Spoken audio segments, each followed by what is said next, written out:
오늘은 버려야 할 욕심과 부려야 할 욕심이란 제목으로 하나님 말씀 좀 살펴보기를 원합니다.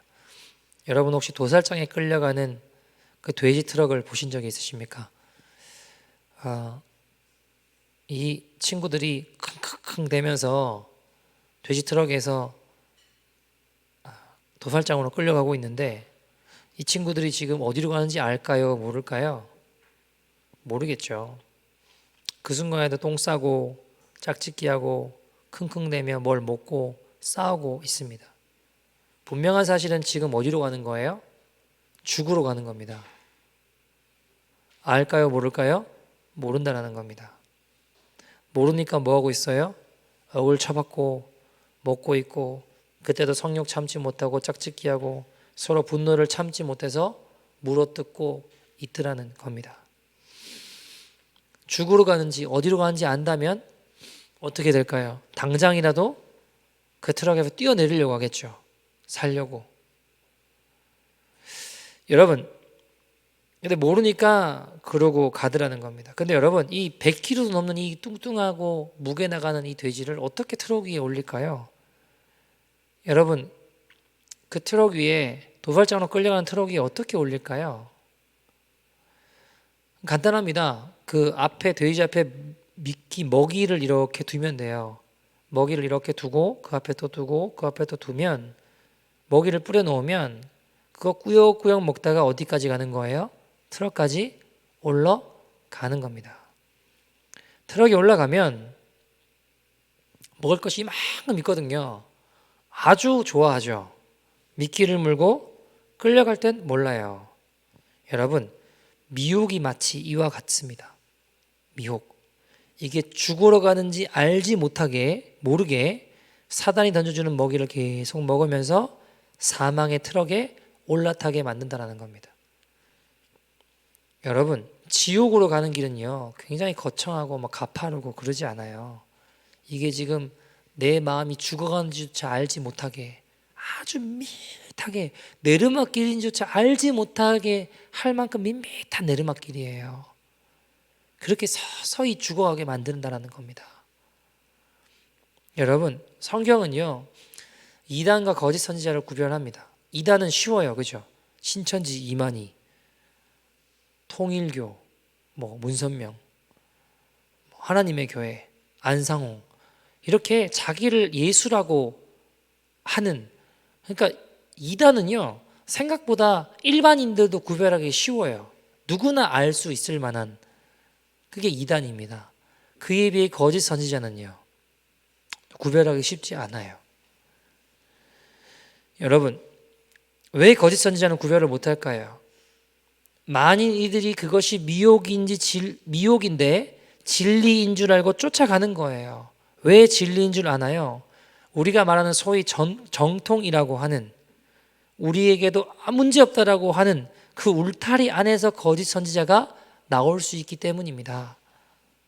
여러분, 잘못된 복음을 가르치고 성도들을 미혹하여 잘못된 곳으로 이끄는 사람들,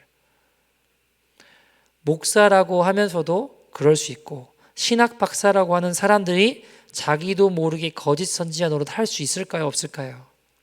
있다라는 겁니다. 마지막 때 이런 일들이 일어난다고 주님은 말씀하셨습니다. 이단만 일어나는 게 아니라 정통이라고 생각하는 울타리 안에서도 잘못된 복음을 전해서 성도들을 미혹의 길로, 잘못된 길로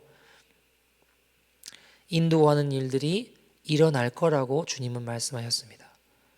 마태복음 7장 15절 보시겠습니까? 마태복음 7장 15절입니다.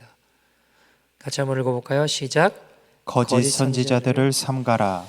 양의 옷을 입고 너희에게 나아오나 속에는 노략질하는 일이라. 자, 보세요. 왜 속나요? 거짓 선지자에게 왜 속을까요? 겉으로 봐서는 뭐예요? 양의 옷을 입고 양인 거예요.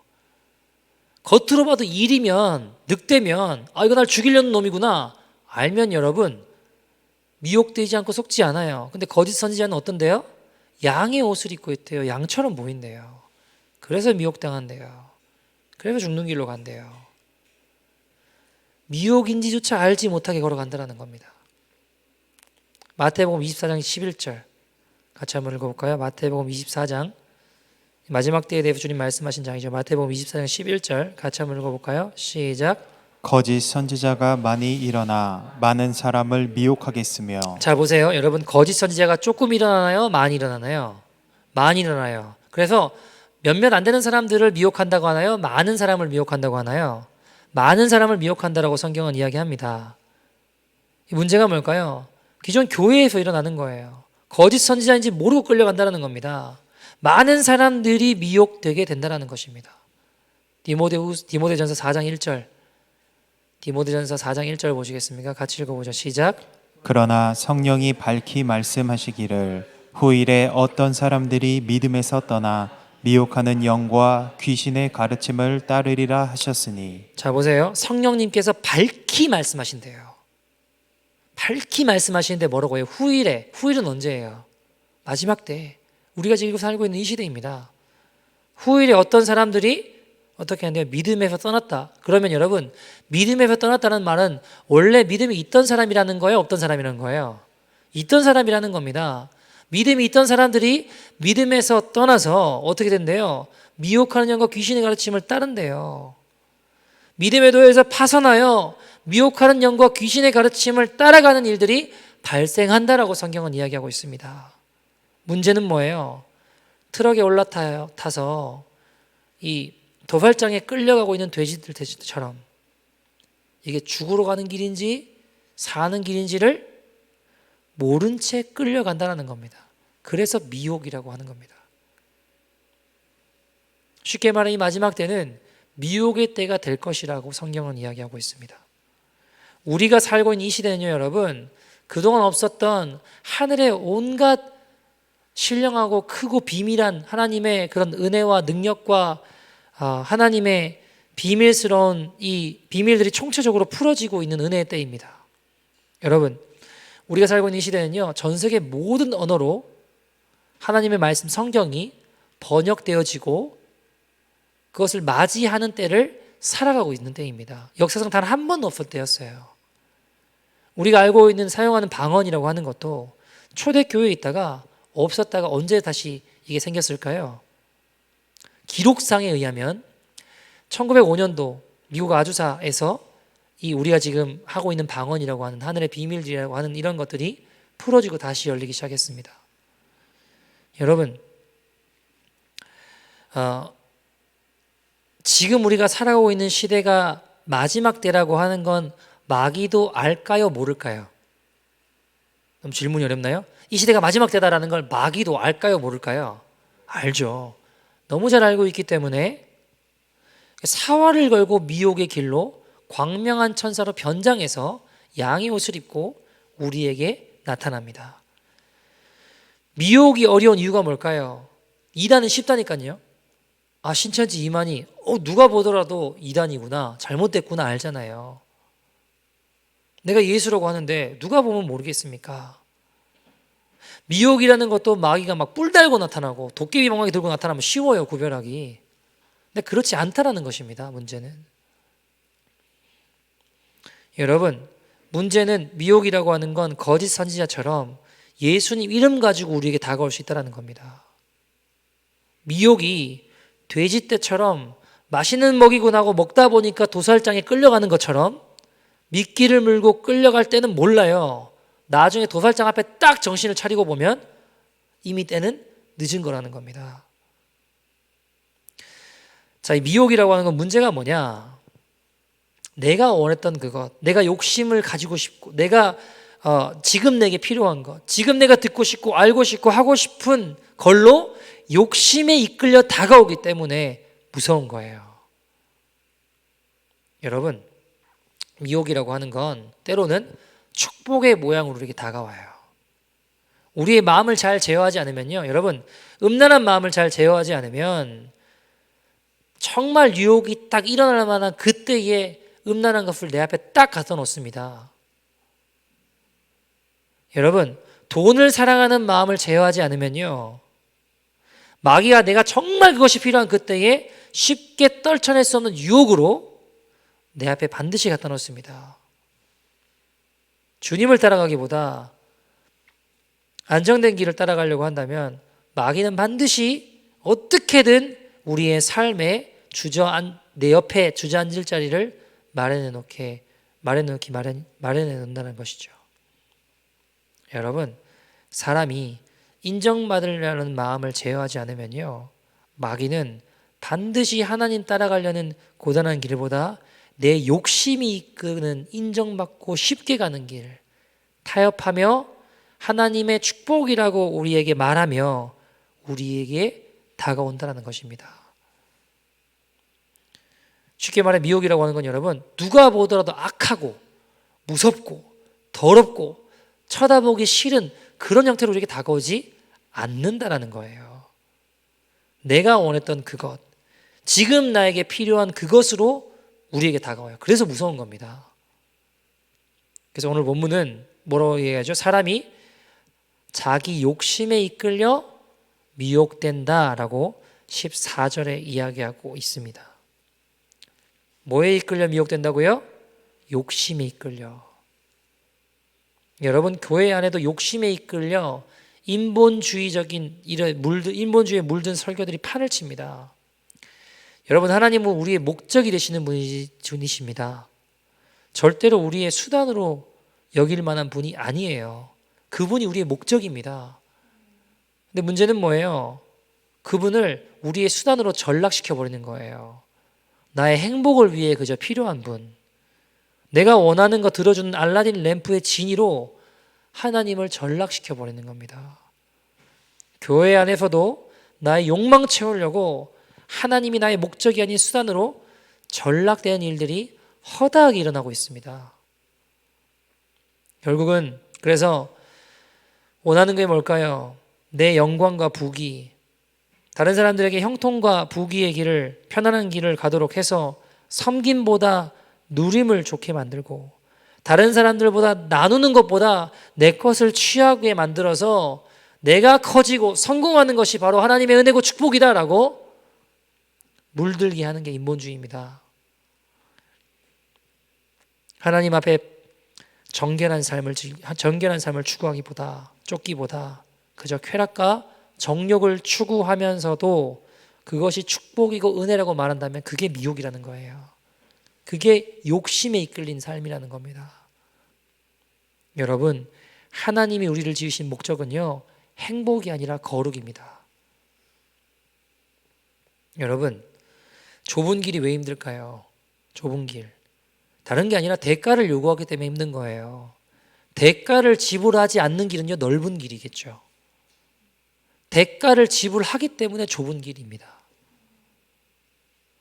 좁은 문은 내 것을 포기해야 됩니다. 죄를 버려야 되고 하나님 기뻐하지 않는 습관들과 하나님 기뻐하지 않는 모습들을 고쳐나가야 돼요.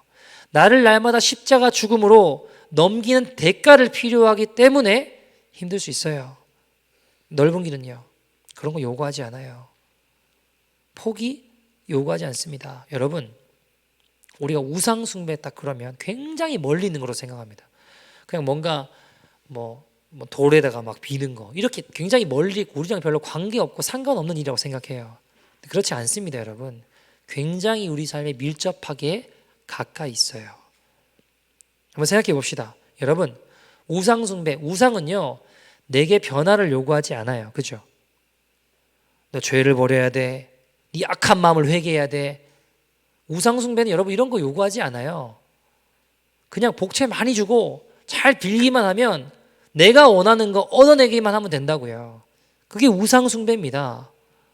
근데 여러분, 우리가 바로 하나님을 상대로 이런 짓을 하고 있는 거예요. 나는 변화되기 싫어요. 늘 다른 사람이 문제라 이겁니다. 그들을 바꿔달라는 거예요. 그게 우상 숭배라는 것입니다. 여러분, 한번 생각해 볼까요? 예수 믿는 사람들은요, 내가 죄인이라고 이야기하죠. 그게 출발입니다. 그죠? 내가 죄인임을 깨닫고 회개하고. 그러면 내가 죄인이란 말은 죄곧 나곧 죄, 범죄한 사람이 누구라는 거예요? 나라는 거예요. 죄 지은 사람이 누구라는 거예요?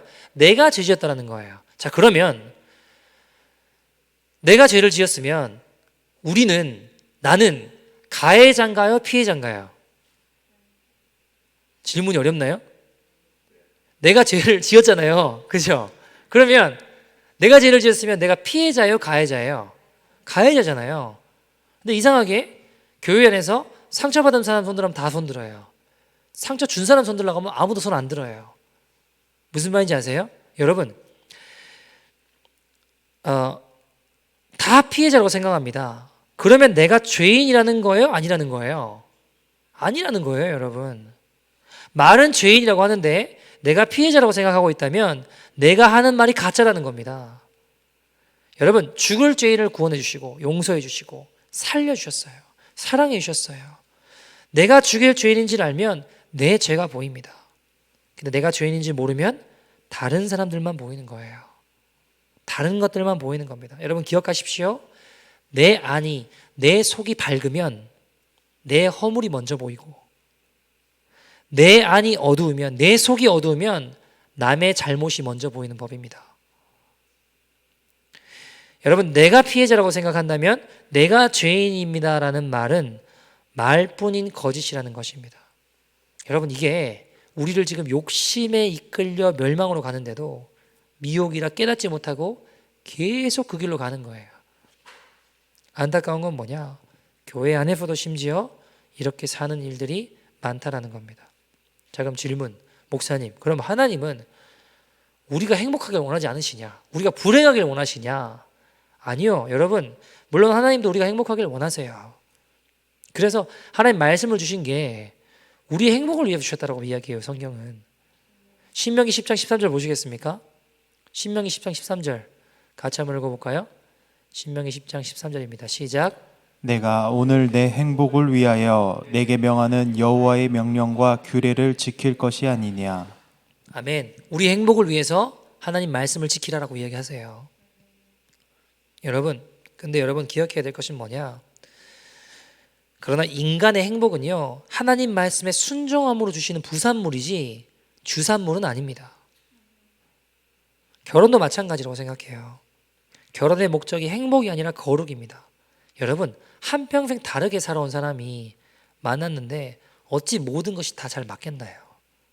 평생 다르게 살아왔는데 서로 다른 모습을 보면서 남들은 몰라도 가정 안에는 다 드러나요. 다 드러나, 가정 안에서는 모든 것이 다 보여요. 그러면 그 모습을 보고 남들 앞에서는 괜찮은 사람일 수 있겠지만 가정 안에 다 드러나잖아요. 그러면 그 모습 보면서 아, 내 모습이 이런 모습이 있구나라는 걸 깨닫고 내가 회개하고 내가 변화되고 나를 십자가에 못 박고 예수님 닮아가는 거예요. 여러분, 내가 죽고 예수로 살게 하는 거룩한 목적으로 걸어가는 겁니다.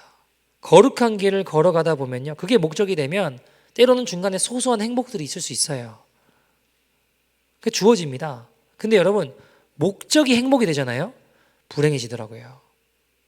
배우자의 존재 이유가 내게 행복을 주는 것이라고 한다면 반드시 불행한 삶을 살게 됩니다. 욕심에 이끌려 걸어가는 거죠. 그래서 오늘 본문 뭐라고 이야기하죠? 다시 한번 읽어볼까요? 14절 15절 야고보서 1장 같이 한번 읽어보죠. 시작. 오직 각 사람은 시험을 받는 것은 자기 욕심에 끌려 미혹됨이니 욕심이 잉태한즉 죄를 낳고 죄가 장성한즉 사망을 낳느니라. 자, 여러분, 욕심에 이끌려 살면 미혹되고 결국 그 욕심이 우리를 죽음의 길로 사망으로 인도한다라고 성경은 이야기합니다. 여러분, 결국 내 마음대로 살면 주인이 누구예요? 나죠. 나의 행복을 위해 하나님 이용하는 겁니다.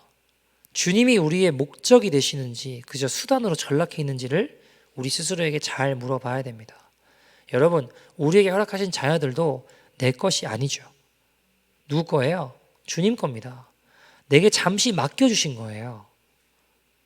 근데 여러분, 나 좀 쉬려고, 나 좀 편하려고 아이들 손에 스마트폰 쥐어주고 게임하게 하면 뇌과학적으로 그 아이들 머리 안에 오락실 짓고 있는 겁니다. 특별히 18세 이전에는 특히나 더 그렇고요.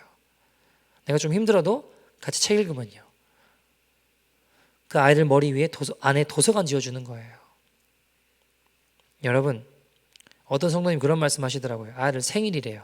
막 생일 선물 막 축하 준비해주고 이런 거 했는데 이제 그거 안 하고 그 선물 만들어가지고 부모님이 함께 가가지고 노숙자들한테 선물 나눠주기로 했대요. 아들 생일에. 어떻게 지혜롭다 생각을 했어요. 유대인들도 보면요, 18개월만 되면 애가 알아듣든 못 알아듣든 상관이 없어요. 도네이션 하러 가가지고 부모가 도네이션 할 때 아이 손에 동전 쥐어서 같이 넣게 한답니다. 왜 그럴까요? 알아듣지도 못하는데, 이해도 못하는데 왜 그렇게 할까요? 이유가 있어요. 여러분, 복잡한 이야기는 다 드릴 수는 없지만 간단하게 말씀드리면 거울신경이라는 것을 주님 주셨어요. 거울신경 세포.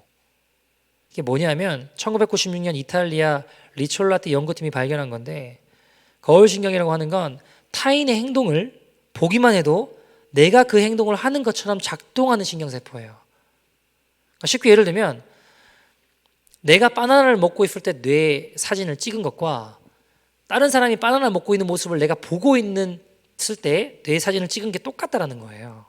거울신경, 그걸 보면서 습득하고 알게 된다는 거죠. 예를 들면 이런 겁니다. 밥을 같이 먹는데 엄마 아빠가 스마트폰 보면서 그냥 핸드폰 보면서 밥을 먹어요. 아이는 어리니까 잘 모르니까 그런 거 안 하겠죠. 없겠죠. 근데 아이가 누구의 모습을 볼까요? 부모님 모습 보고 있잖아요. 그럼 똑같이 형성이 된다는 겁니다. 여러분, 애들 바꾸려고 하지 말고 내가 변화되면 돼요. 아이들 회개시키려고 하지 말고 내가 회개하면 됩니다. 그게 복음입니다. 나는 변화되지 않고 아이들 변화시키려는 게 뭐예요? 그게 우상숭배라는 거예요. 그게 욕심에 이끌려 미혹되는 것입니다. 여러분, 미혹과 욕심은요, 우리 인생을 멸망으로 실패로 마치게 합니다. 고린도전서 6장 9절 10절 보시겠습니까? 고린도전서 6장 9절 10절 같이 한번 읽어볼까요? 시작. 불의한 자가 하나님의 나라를 유업으로 받지 못할 줄을 알지 못하느냐. 미혹을 받지 말라.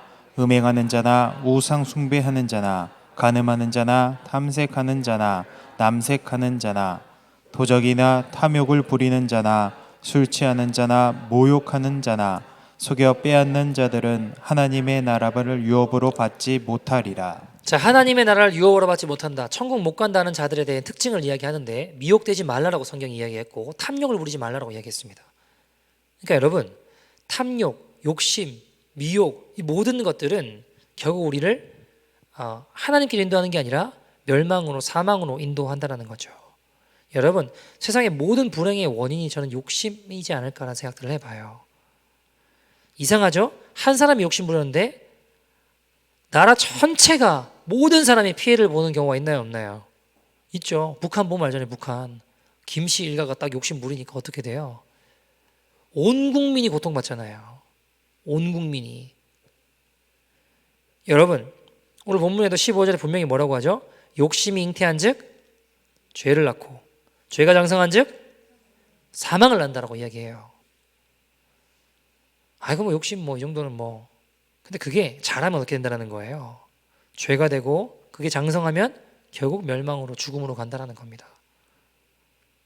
욕심이 결국 죽음에 이르게 한대요. 여러분,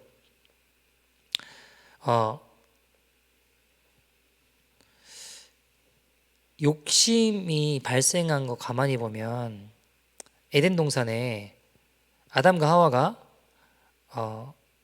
잘 살고 있었어요. 그죠? 근데 갑자기 이 마귀가 나타나가지고, 뱀이 나타나서 뭐라고 해요? 너 하나님처럼 될 수 있어. 그거 먹으면 뭐예요? 선악과. 유일하게 금하신 거. 왜 만들고 금하셨나요? 내가 피조물인 줄 알게 하려고. 왜? 다 허락해 주셨잖아요. 다 할 수 있잖아요. 근데 그 선악과만은 금하신 이유가, 그걸 보면 동산 중앙에서 언제든지 어느 곳에든지 그걸 딱 보면, 아, 내가 창조주가 아니라 내가 피조물이구나 라는 걸 깨닫게 하시는 거예요. 근데 그거 먹으면 너 하나님처럼 될 수 있어. 뭐예요? 사단의 게임에 넘어가서 욕심 때문에 결국 그거 먹게 됐잖아요. 그래서 인류가 다 내가 하나님이라고, 내가 주인이라고 이러고 살아가는 거예요. 그 원죄 품고 태어났습니다. 그래서 태어날 때부터 이상하게 사람은 하나님 멀리 하려고 해요. 인정하지 않으려고 합니다. 내가 주인이 되려고 해요. 여러분, 실제로 사단을 섬기는, 사단을 믿는 이런 종교들을 보면요, 사단도 지네들 나름대로 바이블이 있거든요. 거기 1장 1절 보면 네 인생의 주인은 너다 이거예요. 에덴 동산 태초 이래로 지금까지 사단은 바뀌지 않고 동일하게 이야기합니다. 네가 하나님이 되면 돼. 네가 네 인생의 주인이야. 여러분, 그럼 질문 드려볼게요. 내가 내 인생의 주인 돼서 욕심 부리고 욕심에 이끌려 내가 하고 싶은 대로 다 하면 행복할까요? 사람이 행복해질까요? 우린 그럼 행복할 수 있다고 믿잖아요. 여러분, 재밌는 게 뭐냐면 사람 만물의 영장이라 하면서 모든 것을 다 할 수 있다고 이야기하지만, 다 해내지만, 재미있는데 다 할 수 있는데 평균적으로 내 마음대로 다 하는데 다른 동물들에 비해서 행복하다고 느끼지 못하고 만족을 느끼지 못해요. 여러분, 좀 질문이 그렇긴 한데 사람이 행복하게 살까요? 개가 행복하게 살까요? 어떻게 생각하세요? 너무 극단적인가요? 그런 말 있잖아요, 여러분. 개만도 못하다 뭐 이런 말 있잖아요.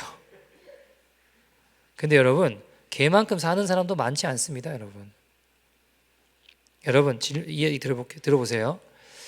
개는 막 인생을 비관하면서 자살할까요, 안 할까요?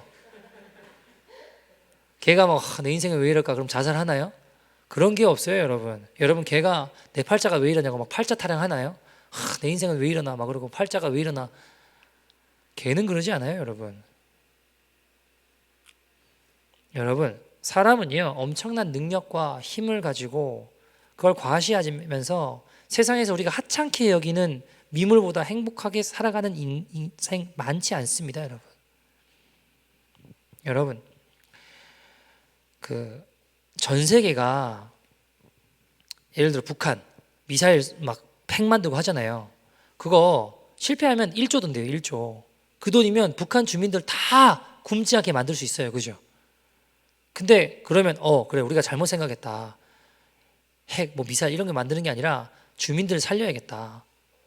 그러고 이제 그거 딱 포기하고 만드나요? 여기 주민들 먹이나요? 그러지 않아요. 근데 그거 왜 하는지 아세요? 이거 해야 우리 살 수 있다고 믿고 있기 때문이에요. 이 미사일 핵이 우리가 있어야 우리가 다른 나라한테 무시당하지 않고 우리가 살 수 있는 유일한 길이라고 믿고 있어요. 그게 주민들을, 백성들을 위하는 길이라고 믿고 있다니까요. 근데 믿고 있는 그 짓으로 사람들이 죽어간다는 거예요. 여러분, 전 세계에 무기가 진짜 많거든요. 전 세계 모든 나라는 군비 경쟁을 해서 다 이 GDP에 돈을 쓰는 것들을 군비에 지출을 늘려나가요. 근데 아이러니한 건 여러분, 전 세계에 지금 만들어진 무기들 있잖아요. 그거 다 터뜨리면 지구 한 몇십 번을 다 박살내고도 남을 만한 무기일걸요. 근데도 멈추지 않고 계속 늘려나가요. 이상하잖아요. 그게 우리나라를 위한 길이고 국민들을 위한 길이라는 거예요. 여러분, 제가 중국에 이제 몇 번 다녀온 적이 있는데 주로 단기 선교로 갔는데 한 번은 나라에서 어떻게 하다가 보내주더라고요. 그래서 그때는 이제 선교로 간 건 아닌데 가서 보니까 만리장성을 봤거든요. 와, 대단하다 이게 아니라 되게 슬펐어요. 왜냐하면 여러분, 그게 평지가 아니고 막 산등성이 있거든요. 근데 그 당시에 막 포크레인이 있었죠. 여러분, 그 당시에 만리장성 쌓는 거 간단한 기계로 딱딱딱 하면 다 지어지는 거였죠. 제가 왜 속상하냐면, 왜 마음이 좀 아팠냐면, 그거 만들려고 얼마나 많은 사람들이 죽어 나갔을까. 그 큰 돌 같은 거 움직여서 올려 놓으려고 노예처럼 부려먹으면서 얼마나 많은 사람들이 죽었을까. 실제로 많이 죽었다고 하더라고요. 여러분, 근데 당시 지도자들한테 물어보면 이거 왜 쌓았다고 하나요? 백성들을 위해서 보호하려고 지었대요. 근데 백성들을 위한다고 살리겠다고 보호하겠다는 그 길로 사람이 다 죽더라고요. 인간의 욕심이라고 하는 게 여러분, 이 동물들은 안 그래요, 보니까. 여러분, 제가 잘은 몰라도 몇몇 나라들, 군비들 경쟁하는 그 비용만 있으면 전 세계 기아 문제 해결될걸요, 아마 아프리카. 다 해결될걸요. 근데 멈추지 않아요. 욕심이 끝이 없어요. 그게 인간입니다, 여러분. 여러분, 스스로 죽고 망하는 유일한 집단이 인간이에요. 왜 그럴까요? 욕심 때문에요. 성경이 뭐라고 이야기하죠? 욕심이 잉태하여 죄를 낳고 죄가 장성하여 사망에 이른다. 사람은요, 아무리 힘들어도 내가 욕심 부리는 거 어떻게든지 해냅니다. 그게 인간이에요. 피곤하고 지쳐도 얻고자 하는 그것 마음의 굴뚝처럼 일어나면 어떻게든지 가지고 맙니다. 그게 인간이에요. 그게 인간의 욕심이라는 겁니다. 여러분, 자, 그러면 질문으로 돌아가 보면 우리가 욕심을 내서 내가 원하는 대로 내가 욕심 부리고 막 살면 그럼 행복해지냐? 근데 여러분, 지금 우리가 살아가고 있는 시대를 보면 물론 아프리카 나라들이나 이런 데는 이제 절대적인 빈곤들이 존재해요. 근데 우리가 지금 살아가고 있는 이 캐나다나 이곳은 절대적 빈곤은 존재하지 않아요. 그죠? 굶어 죽고 이러진 않잖아요. 상대적인 빈곤은 존재합니다. 절대적 빈곤은 없잖아요. 우리가 지금 살아가고 있는 여기 캐나다가. 근데 아이러니한 게 뭐냐면 제 아버지 세대만 해도 아버지 어릴 때 그러셨대요. 정말 굶어 죽지 않고 배부르게만 먹고 살 수 있어도 좋겠다. 소원이겠다. 우리나라가 그런 나라 됐으면 좋겠다. 그러셨대요. 늘 배부르게 먹을 수만 있으면 좋겠다는 게 소원이셨대요. 근데 여러분 지금은 굶는 게 아니라 뭐 이렇게 넘쳐 흘러서 다이어트 한다고 난리 아닙니까? 살 뺀다고 난리 아니에요? 음식물 쓰레기를 처치 곤란해가지고 이걸 어떻게 해결해야 되나 고민하는 게 우리 아닙니까? 아니 이상하죠? 분명히 아버지 세대보다 어쩌면 배부르다 소리가 나올 만큼 잘 살게 됐는데 행복하진 않아요. 만족함을 모르는 게 인간의 욕심입니다. 여러분, 제가 이렇게 설교하고 예배드리면 우리가 그래, 내 욕심 부리면 살면 안 되지. 그래, 욕심을 버려야겠다. 세상에 너무 욕심 부리고 살면 하나님 기뻐하지 않지. 근데 예배당을 나가면 어때요? 나가자마자 무엇을 먹을까, 무엇을 마실까, 무엇을 입을까. 쟤는 뭘 가졌는데 나는 뭘 가져야 되지. 여러분, 이 생각이, 이 욕심이라고 하는 게 껌딱지처럼 들러붙어 있잖아요. 이게 사망의 원인이고 죄악의 원인이 돼요. 이 세상을 향한 욕심, 이게 우리를 죽여요. 여러분, 우리 욕심을 버려야 돼요. 그러면 구호 외치면 욕심 버려지나요? 욕심을 버립시다. 열심히 으쌰으쌰 구호 외치면 욕심이 버려지나요? 없어져요? 그러지 않아요, 여러분. 욕심이라고 하는 건 나를 십자가에 못 박아야만 가능합니다. 그래서 갈라디아서 2장 20절에 뭐라고 이야기하죠? 내가 같이 읽어볼까요? 시작. 내가 그리스도와 함께 십자가에 못 박혔나니 그런즉 이제 내가 사는 것이 아니요 사신 것이라. 이제 내가 육체 가운데 사는 것은 나를 사랑하사 나를 위하여 자기 자신을 버리신 하나님의 아들을 믿는 믿음 안에서 사는 것이라. 여러분, 내가 죽고 예수님으로 살 때 우리가 육신대로 살지 아니하고 성령의 인도하심을 따라 살 수 있습니다. 여러분, 이렇게 버려야 될 욕심이 있어요. 반대로 우리가 가져야 될 욕심이 있습니다. 우리가 추구하고 얻어내야 되고 가져야 될 욕심이 있어요. 뭘까요? 하나님 나라에 대한 욕심입니다. 여러분, 하나님 나라를 위한 욕심을 좀 가져봅시다. 잠시 머물다가는 이 땅에 너무 욕심 부리지 말고 영원한 하나님 나라의 욕심을 좀 내보자고요. 우리의 욕심의 방향을 좀 돌려보자고요. 이 세상에 욕심 부려 죄를 낳지 말고 하나님 나라의 욕심을 부려 승리하는 생명의 주인공이 되기를 소원합니다. 여러분, 성경 보면 돈이 일만하게 뿌리라고 했어요. 그럼 돈 버는 게 나쁜 건가요? 돈 버는 게 죄인가요? 돈 많이 벌면 이거 다 문제인가요? 여러분, 나를 위해서, 이 세상을 위해서 욕심을 내며 돈을 번다면 우상이고 잘못된 거겠죠. 그러나 하나님 나라를 위해서, 죽어가는 자들을 위해서, 어렵고 소외되고 가난한 과부와 연약한 자들에게 나누기 위해 돈을 벌면요, 하나님 나라 이루어가는 겁니다. 내 야망과 내 욕심 위에 사용하지 말고 하나님 나라 위에 사용하겠다고 돈을 벌면 우리의 주인을 명확하게 인식하고 있는 거라고요. 돈을 왜 벌어요? 하나님 말씀대로 순종하려고, 나누고 돕고 섬기려고요. 복음 전하려고요. 그저 돈 모으고 또 모으고 모으다 보면 내가 돈을 왜 모은지도 몰라요. 어느새 내 욕심 위에 야망 위에 모으고 또 모으고 또 모으면요, 그것이 어찌 하나님과 관계 있는 사람이라고 이야기할 수 있겠습니까? 내가 돈을 모시는 거죠. 여러분, 성경은 명확하게 이야기합니다. 너희 보물을 어디에 쌓아두래요? 하늘에 쌓아두라. 하늘나라에 욕심을 내자고요. 재미있는 게 여러분, 누가 돈 번다 그러면 다들 관심이 생겨요. 그죠? 누가 이렇게 하면 돈 번다 그러면 다들 솔깃하고 공부도 하고 연구도 하고 학교도 다니고, 야 이거 돈 번다 그러면 다 솔깃해서 다 관심 가져요. 그죠? 아닌가요? 근데 여러분, 돈을 쓰는 걸 어떻게 써야 되나를 막 연구하고 고민하고 공부하는 사람 보셨습니까? 잘 없어요. 이상한 게 뭔지 아세요? 돈을 버는 게 중요할까요? 잘 사용하는 게, 잘 쓰는 게 중요할까요? 잘 사용하는 게 더 중요해요.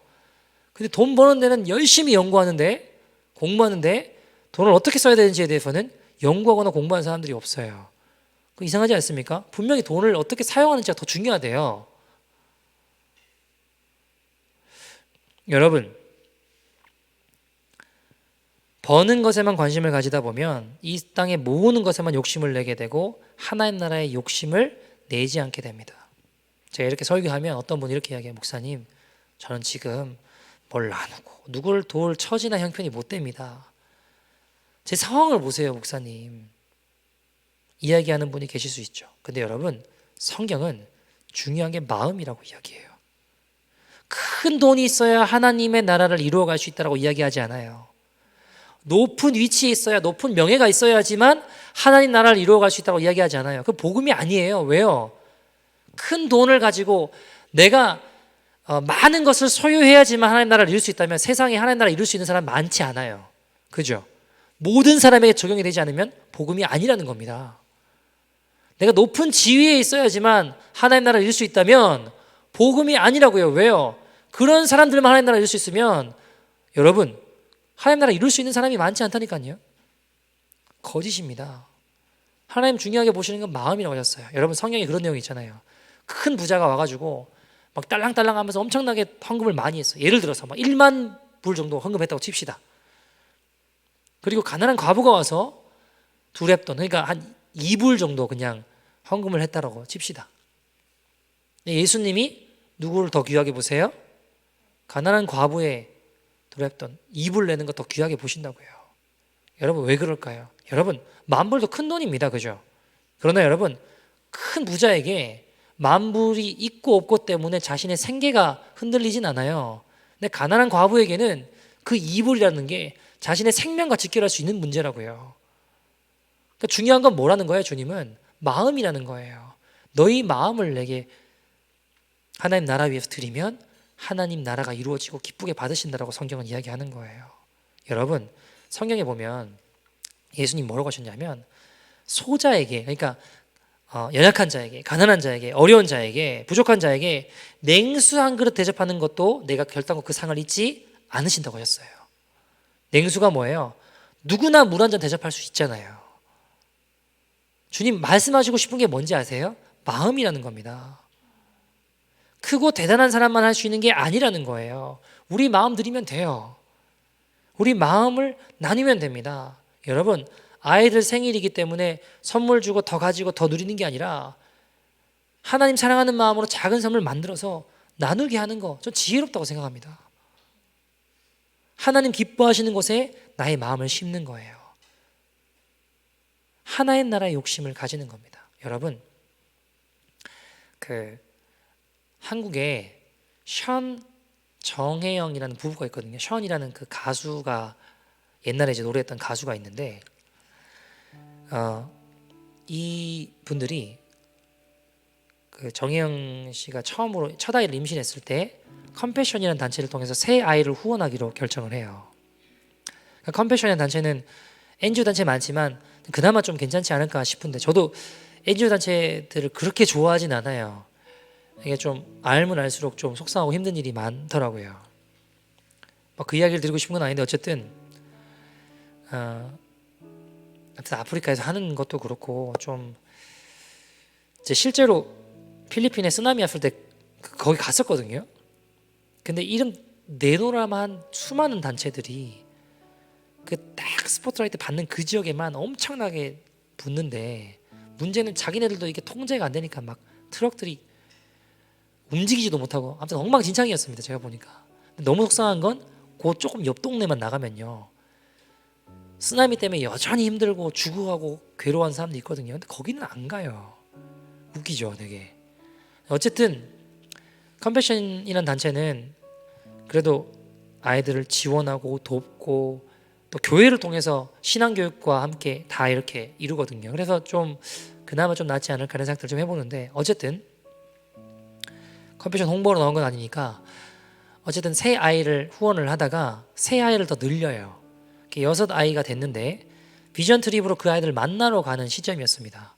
남편인 션이 거기를 다녀오기로 했는데 후원하고 있는 한 아이로부터 편지가 와요.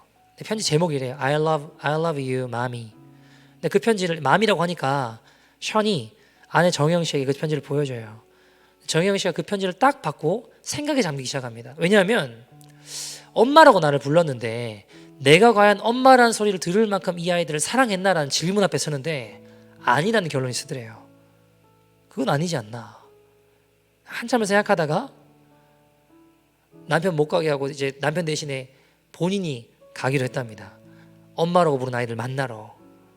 만났는데 너무 해맑게 웃으면서 나를 반겨주는 그 아이를 보게 되었습니다.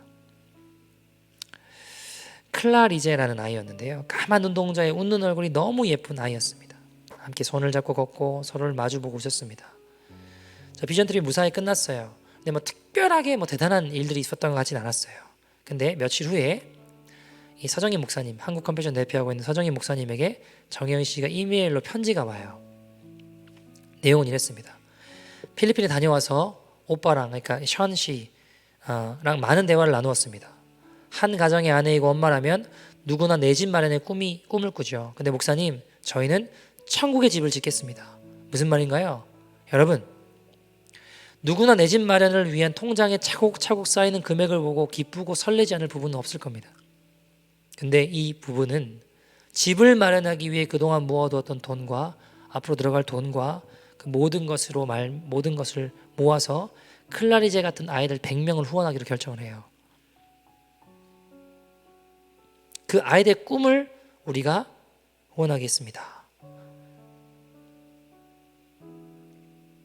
내 집 마련의 꿈을 미루고 전 세계 아이들의 꿈을 응원하기로 한 것입니다. 이 땅에서 내 집 마련하는 것을 접고 하늘나라의 가장 귀한 집을 마련하기로 한 겁니다. 그러고 끝나지 않아요. 또 션 씨가 서정희 목사님한테 기도를 부탁해요. 목사님, 저 100명도 후원하고 싶습니다. 100명 더 아이들을 살리고 싶습니다. 기도해 주십시오. 그리고 얼마 지나지 않아서 100주년 기념교회에 가가지고 간증을 하는데 그 교회에서 100명을 더 후원하기로 결정을 하죠. 근데 자랑할 기색도 없이 또 목사님한테 이야기해요. 목사님, 저 100명도 후원하고 싶습니다. 기도해 주세요. 근데 어느 날 소식이 들리는데 10km 마라톤을 한대요. 션 씨가. 유모차 2대의 아이들을 데리고 10km 마라톤을 한다는 거예요. 왜 하는지 보니까 가수였으니까 팬클럽 있잖아요. 거기에 100명 그 후원을 해주면 본인이 10km 마라톤을 완주하겠다 그랬대요. 근데 그게 된 거예요. 근데 고민을 많이 했대요. 애들 유모차 안고 이거 막 오르막도 있고 비포장도 있고 쉽지 않을 것 같은데 그래도 하기로 결정을 했어요. 망설이다 결정했습니다. 우리 아이들의 삶에도 이런 굴곡이 있고 장애물도 있을 텐데 그것들을 함께 뛰며 헤쳐나가보자는 생각이 들었습니다. 션 정혜영 부부는 지금 현재 제가 알기로 800명의 어린아이들의 부모가 되었습니다. 이들은 여전히 자기 집이 없고 전세로 살고 있습니다. 그러나 천국에는 누구보다 더 아름다운 집을 짓고 있음이 틀림없습니다. 여러분, 하나님 나라의 욕심을 가진 인생, 하나님 나라의 욕심을 가진 교회가 되었으면 좋겠습니다. 제가 몇 년 전 일인 것 같은데 우연히 알게 된 어떤 선교사님이 계셨어요. 부부였는데 필리핀 민다나오에 사역하셨던 분인데 백순재 이미순 선교사님이라는 분인데 이분들이 선교지에서 버티다가 선교 후원비가 자꾸 줄어들잖아요. 감당이 안 되는 거죠. 막 흙바닥에 한 달에 제 기억이 맞으면 10만 원인가 이렇게 후원이 이제 그거 받으셨는데 나중에 흙바닥에 그냥 판자촌 같은데 어떻게든 버티며 살려고 하셨대요. 동료 선교사님들이 이건 아니다, 이렇게 하면 안 된다, 한국 들어가서 선교 후원하는 분들을 더 좀 개발하고 모아서 와라 해가지고, 그래서 후원자 모으기 위해서 한국에 잠깐 들으셨는데 건강검진을 받으셨대요. 이 남편 선교사님이 뇌종양 진단을 받으신 거예요. 수술을 하셨죠. 근데 이거는 결론적으로는 재발을 다시 하셨고 돌아가셨습니다. 졸지에 이 여자 선교사님은 다시 필리핀 돌아갈 수도 없게 되고, 아이들 3명인데 애들마저 간질도 하고 우울증 걸리고 난린 거예요. 이 여자 선교사님이 한국에서 팥줄하면서 지내시더라고요. 애도 결국 학교에 잘리고 기독교 대안학교 찾는데 쉽지 않고 되게 어려웠습니다. 저 한 번도 본 적 없는 분이에요. 근데 우연히 제가 아는 선교사님 통해서 알게 됐어요. 근데 제가 잠이 안 오더라고요. 잠이. 얘 입장에 아빠 하나님 어떤 분일까요? 애들 입장에 아빠가 10년 가까이 하나님 나라 위해서 선교하고 했는데, 삶을 드렸는데 우리 아빠 데려가는 분, 나쁜 분, 이렇게 생각하지 않을까요? 그래서 그때도 이제 교회 개척하면서 결정했던 것들이 적어도 매년 재정의 20% 이상은 선교 구제 돕는다 했기 때문에 그 분께 이렇게 흘려보냈죠. 어차피 뭐 우리가 도운 것도 아니고 우리 게 아니니까, 하나님 거니까 하나님 기뻐하시는 곳에 그냥 흘려보낸 거예요. 도운 게 아니죠. 하나님 거니까. 내 것도 아니고 우리 것도 아니니까.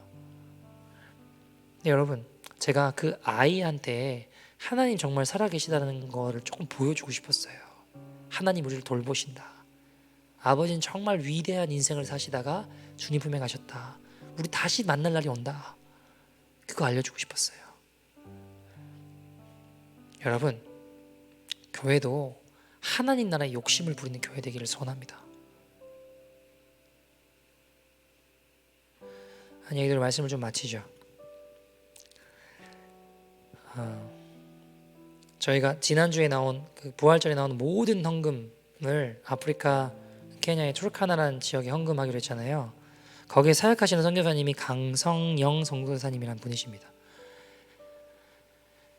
근데 이분이 잠깐 한국에 오셨을 때 어떤 권사님, 아는 권사님이 소식을 전해주는데, 그 권사님 딸이 자궁암 3기로 죽어간대요. 뭘 먹지도 못하고 많이 힘들어한대요. 점점 말라가고 죽어간대요. 선교사님 기도해 주세요 라고 기도 부탁을 드리셨대요. 너무 마음이 아프셨대요. 주님, 저는 능력도 없고 제가 어떻게 해야 됩니까 주님? 이야기를 들어보니까 화요일마다 항암 치료를 하는데 먹지도 못하고 점점 말라가고 죽어가고 그러고 있더래요. 주님 앞에, 하나님, 제가 어떻게 하겠습니까? 제가 능력도 없고 할 수 있는 게 없습니다 주님. 그러니까 그러면 화요일마다 항암 치료를 받아서 못 먹고 힘들다고 하니까 제가 화요일마다 금식하고 이 자매를 위해 기도하겠습니다. 제가 화요일마다 종일 금식하면서 이 자매를 위해 종일 기도하겠다고. 주님, 이 자매 입맛만 돌아오게 해달라고, 좀 살려달라고, 만져달라고. 그렇게 금식하며 주님의 은혜로 화요일마다 금식하며 그 자매를 위해 기도하는 시간을 가지게 되었습니다. 자, 어느 날 병원을 방문하게 돼서 이 권사님을 만나게 됐어요. 그래서 같이 기도해 주고 예배 드리고 나오는데 권사님이 그런 이야기를 해요. 선교사님, 딸이 지난주 금요일부터 잘 먹어요.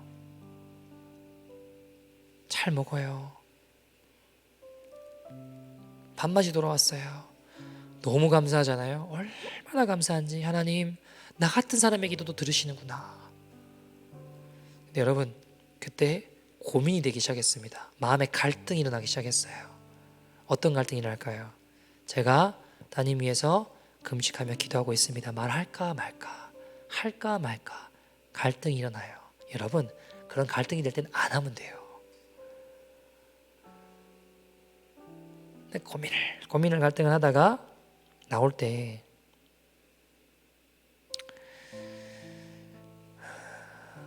그 권사님과 자매에게 힘이 될 거라고 스스로 합리화하면서 말씀하셨대요.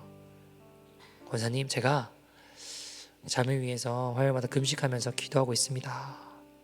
권사님 막 눈물 흘리면서 선교사님 감사합니다 감사합니다 하시죠.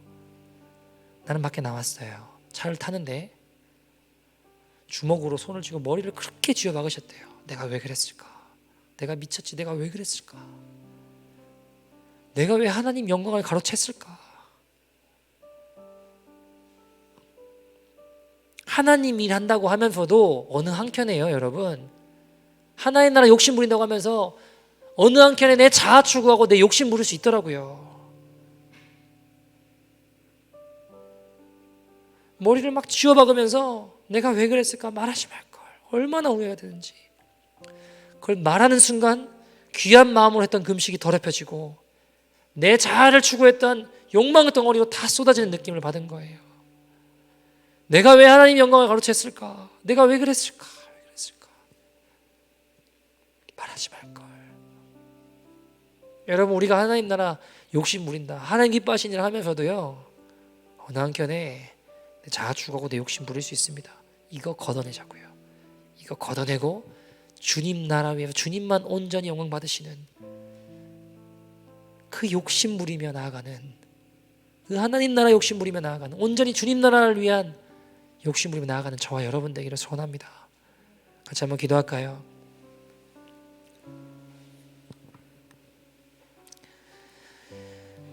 강성영 선교사님이 그렇게 우시면서 회개하셨대요. 주님, 이 욕망 덩어리, 내 머리에 숯불 쌓는 불행을 저지른 자, 주님 용서해 주세요. 죄송합니다. 내가 하나님 영광 가로챘습니다.